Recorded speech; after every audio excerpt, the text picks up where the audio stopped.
Assalamualaikum warahmatullahi wabarakatuh. Hai, ketemu lagi dengan saya Intan Fitri dengan NIM D4233108 dari Fakultas Ekonomi dan Bisnis. Di video kali ini saya akan membahas tentang kenaikan PPN 12%. Nah, teman-teman tahu nggak apa itu PPN? PPN ialah pajak pertambahan nilai. Kenaikan pajak pertambahan nilai atau PPN sebesar 12% yang merupakan tarif pajak atas konsumsi barang dan atau jasa di dalam Indonesia. Sesuai Undang-Undang Nomor 7 Tahun 2021 bertujuan untuk menerima negara dan menciptakan sistem perpajakan yang lebih adil dan efisien. Dan PPN berkonsumsi yang dikenakan pada setiap tahap produksi dan distribusi barang atau jasa, namun dibayar oleh konsumen akhir.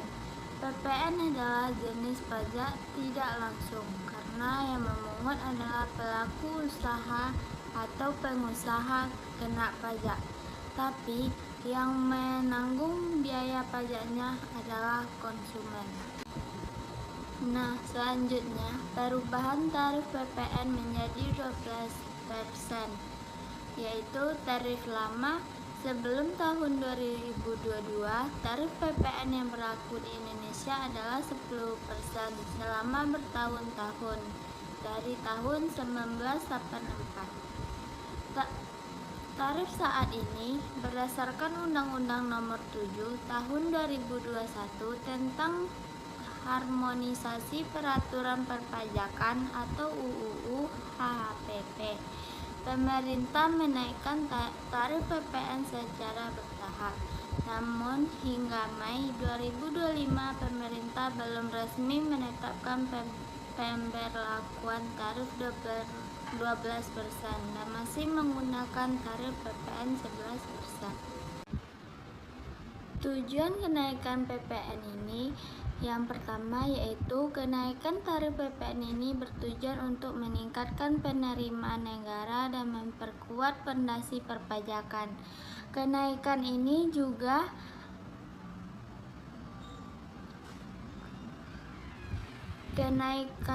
juga diharapkan dapat menciptakan sistem perpajakan yang lebih adil dan efisien, sambil tetap menjaga daya beli masyarakat.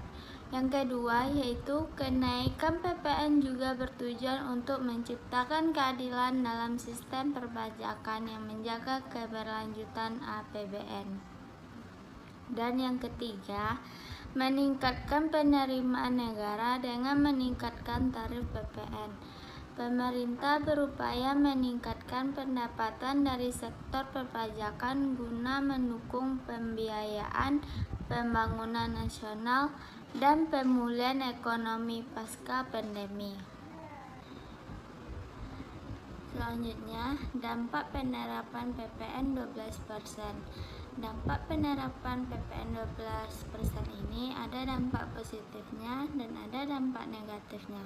Nah, dampak positifnya penerimaan pajak meningkat.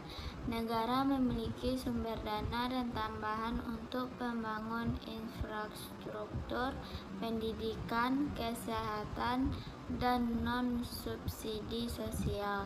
Pajak lebih progresif, memberikan ruang bagi negara untuk menerapkan sistem pajak yang adil dengan memperbaiki distribusi beban pajak. Nah, kalau dampak negatifnya, kenaikan harga barang dan jasa. Karena PPN dibebankan pada konsumen akhir, tarif 12% bisa membuat harga barang lebih mahal. Beban masyarakat yang menengah ke bawah, jika diimbangi dengan subsidi atau penguatan bantuan sosial, bisa berdampak pada daya beli masyarakat. Selanjutnya, kekhawatiran inflasi. Kenaikan PPN dapat mendorong inflasi dan jangka pendek. terutama jika diterapkan pada sektor-sektor yang krusial seperti makanan, transportasi, atau energi. Nah, selanjutnya ada dampak pada masyarakat dan dampak perekonomian. Dampak pada masyarakat ini ialah kenaikan PPN ini berpotensi menurunkan daya beli masyarakat, terutama pada kelompok ekonomi yang menengah ke bawah. Namun, pemerintah juga memberikan pengecualian untuk barang kebutuhan, layanan kesehatan, dan pendidikan.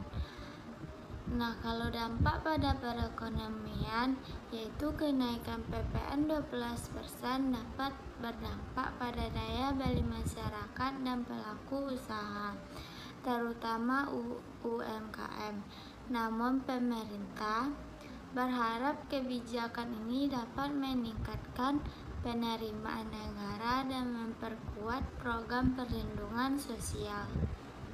Selanjutnya ada manfaat PPN, yaitu ada 5. Yang pertama, menjadi sumber penerimaan negara, yaitu PPN adalah salah satu penyumbang terbesar bagi APBN atau anggaran pendapatan dan belanja negara. Nah, selanjutnya dana dari PPN digunakan untuk membiayai berbagai program pemerintah seperti pendidikan, kesehatan, infrastruktur, subsidi, dan pertahanan. Contohnya yaitu pembangunan jalan tol, sekolah, dan rumah sakit bisa dibiayai penerimaan pajak termasuk PPN. Nah, yang kedua, mendorong kepatuhan pajak dan transparansi usaha, yaitu karena PPN dikenakan di setiap tahap produksi dan distribusi. Sistem ini mendorong pelaku usaha untuk mencatat transaksi dengan benar dan transparan, dan juga membantu menciptakan iklim usaha yang adil karena pelaku usaha formal bersaing secara sehat. Nah, yang ketiga, bersifat netral dan tidak menggunakan proses produksi, yaitu PPN hanya dibebankan pada konsumen akhir, sedangkan pelaku usaha dapat mengkreditkan PPN yang dibayarnya atau pembelian bahan baku atau barang modal. Selanjutnya, ini membuat PPN tidak memberatkan proses produksi dan tidak menyebabkan efek pajak berlipat.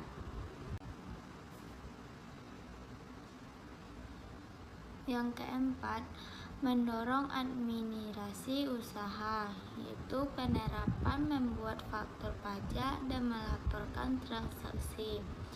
Dan juga hal ini membantu interaksi data dan mengurangi potensi praktik ekonomi ilegal. Yang terakhir yaitu alat pemerataan ekonomi dan pengendalian konsumsi. Melalui pengecualian atau fasilitas tertentu, PPN bisa diarahkan untuk melindungi kelompok rentan, misalnya PPN 0% untuk sembako tertentu, dan juga bisa digunakan untuk mengendalikan konsumsi barang mewah atau barang tidak ramah lingkungan melalui tarif lebih tinggi. Nah, kesimpulan yang dapat kita ambil yaitu PPN sebesar 12% merupakan pajak yang dikenakan atas konsumsi barang dan jasa yang membantu meningkatkan pendapatan negara secara signifikan.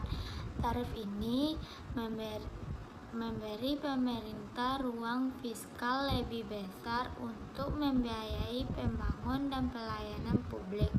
Meskipun menambah beban konsumen, PPN 12% tetap dianggap wajar jika diimbangi dengan transparansi penggunaan pajak dan pelayanan publik yang baik. Sekian presentasi saya tutup dengan